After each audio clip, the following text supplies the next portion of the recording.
Kita semua pasti pernah ada di posisi ini, sudah mencurahkan segala tenaga, waktu, dan pikiran, berharap hasil yang membanggakan, tapi kenyataannya justru jauh dari ekspektasi. Rasanya seperti memasak dengan sepenuh cinta, tapi pas dicicipi, malah keasinan. Bingung, kecewa, bahkan marah. Kita tumbuh dengan keyakinan bahwa kerja keras akan selalu membuahkan hasil, seperti sebuah rumus pasti. Namun, hidup ternyata tidak sesederhana itu. Hidup lebih menyerupai permainan yang kompleks, penuh level tersembunyi, tantangan mendadak, dan musuh yang tak terduga. Meskipun kita sudah menyiapkan semua dengan baik, tetap saja ada faktor lain yang turut andil. Kondisi eksternal, bahkan hal-hal yang sepenuhnya di luar kendali kita. Namun, bukan berarti usaha kita sia-sia. Ini bukan dunia dongeng di mana setiap kerja keras selalu berujung pada happy ending yang instan. Dalam kenyataan, dua orang bisa melakukan hal yang sama persis, tapi hasilnya bisa berbeda. Maka yang terpenting bukan sekadar hasil akhir, tetapi bagaimana kita menyikapi prosesnya. Kekecewaan itu manusiawi. Itu pertanda kita punya harapan. Dan harapan adalah bukti bahwa kita peduli. Tapi jangan biarkan kekecewaan itu mengendalikan arah hidupmu. Seperti yang dikatakan oleh Carol Dweck dalam teorinya tentang growth mindset, orang yang berhasil bukanlah mereka yang tidak pernah gagal, tapi mereka yang melihat kegagalan sebagai kesempatan untuk belajar dan berkembang. Gagal bukan akhir dari segalanya. Kadang hasil yang mengecewakan hanyalah data. Ya, data bukan hukuman. Seperti saat kamu memasukkan roti ke oven tapi salah suhu, hasilnya gosong. Bukan berarti kamu tak bisa memasak, hanya saja kamu tahu sekarang suhu perlu disesuaikan. Sama halnya dengan hidup. Usaha yang belum berbuah bukan tanda kegagalan absolut, tapi umpan balik berharga tentang apa yang perlu diperbaiki. Mungkin strategimu kurang pas, mungkin waktunya belum tepat, atau mungkin kamu hanya butuh lebih banyak waktu dan konsistensi. Daripada mengutuki diri sendiri, jauh lebih bermanfaat jika kamu mengevaluasi apa yang sebenarnya terjadi. Ambil waktu untuk menelaah langkah-langkahmu. Apakah kamu sudah memakai pendekatan yang efektif? Apakah kamu belajar dari pengalaman atau sekadar mengulang kesalahan yang sama? Alih-alih terus merasa frustrasi, jadikan setiap kegagalan sebagai petunjuk arah. Seperti kata Thomas Edison saat ribuan percobaannya gagal, saya tidak gagal. Saya hanya menemukan 10.000 cara yang tidak berhasil. Bayangkan kalau kita punya sikap seperti itu. Bukankah dunia akan terasa lebih ringan? Ingat, yang membuat seseorang bertumbuh bukan keberhasilan semata, tapi ketangguhan dalam menghadapi hal-hal yang tidak berjalan sesuai rencana.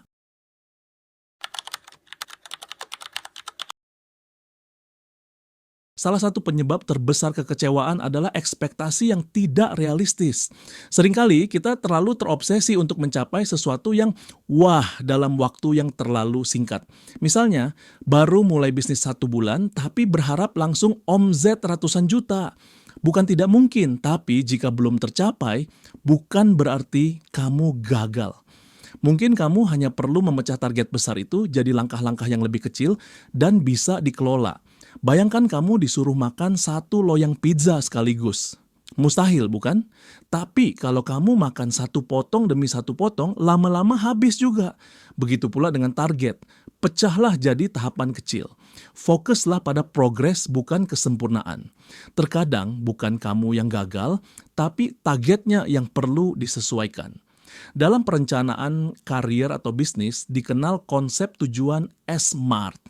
Spesifik, ukur, capai, relevan, dan waktu terikat.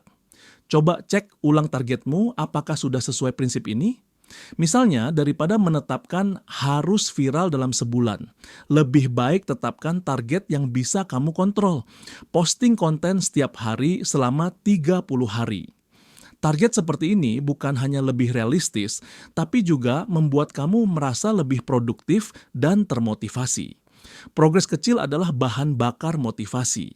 Semakin kamu merasa berhasil mencapai sesuatu, sekecil apapun itu, semakin besar keinginan untuk melanjutkan.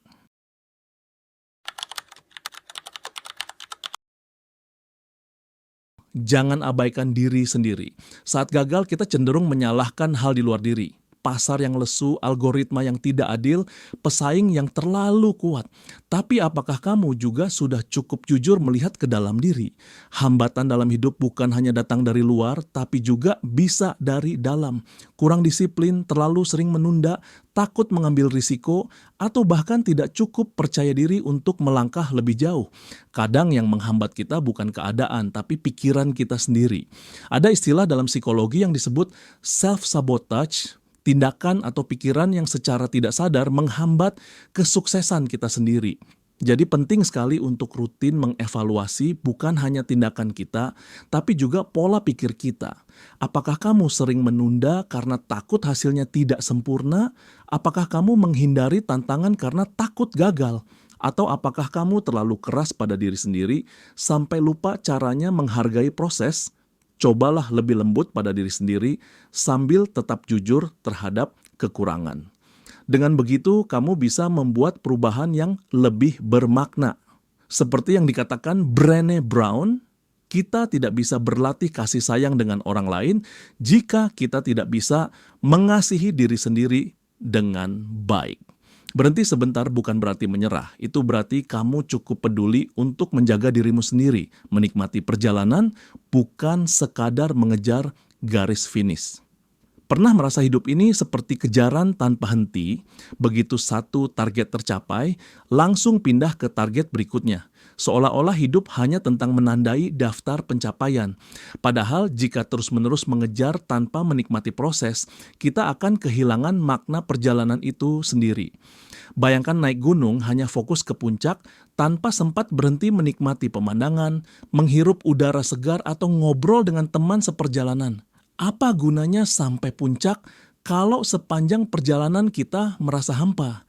Sukses bukan hanya tentang apa yang kamu capai, tapi juga tentang bagaimana kamu menjalaninya.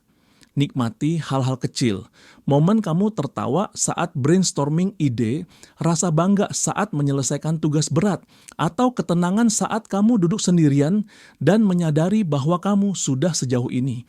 Kebahagiaan tidak harus datang dari hal besar. Kadang bisa tidur nyenyak, makan enak, atau merasa cukup, itu pun sudah lebih dari cukup.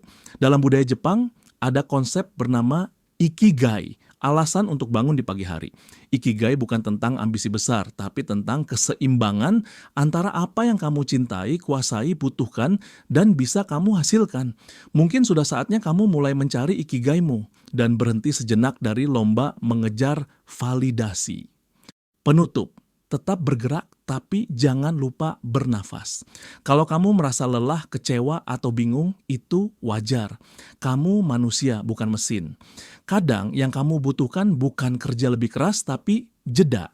Jeda bukan tanda kelemahan, tapi strategi. Berhenti sejenak bisa memberimu perspektif baru, energi baru, dan arah baru. Seperti kata pepatah, kalau kamu merasa tersesat, berhentilah berjalan dan lihat peta. Jangan terus-menerus berlari tanpa tahu arah. Lihat kembali, apakah ini tujuanmu atau tujuan yang dibuat oleh ekspektasi orang lain? Apakah ini jalan yang kamu pilih atau jalan yang kamu rasa harus kamu tempuh? Akhirnya, hidup bukan tentang siapa yang tercepat atau paling hebat. Hidup adalah tentang siapa yang paling konsisten, paling bertumbuh, dan paling menikmati setiap langkah. Jadi ketika kamu merasa sedang jatuh, ingatlah ini, kamu sedang dalam perjalanan. Dan dalam setiap perjalanan, kadang kita tersesat, kadang kita berhenti. Tapi selama kamu terus berjalan, kamu akan sampai juga. Mungkin bukan hari ini, tapi suatu saat nanti, kamu akan melihat ke belakang dan berkata, "Aku bangga tidak menyerah waktu itu."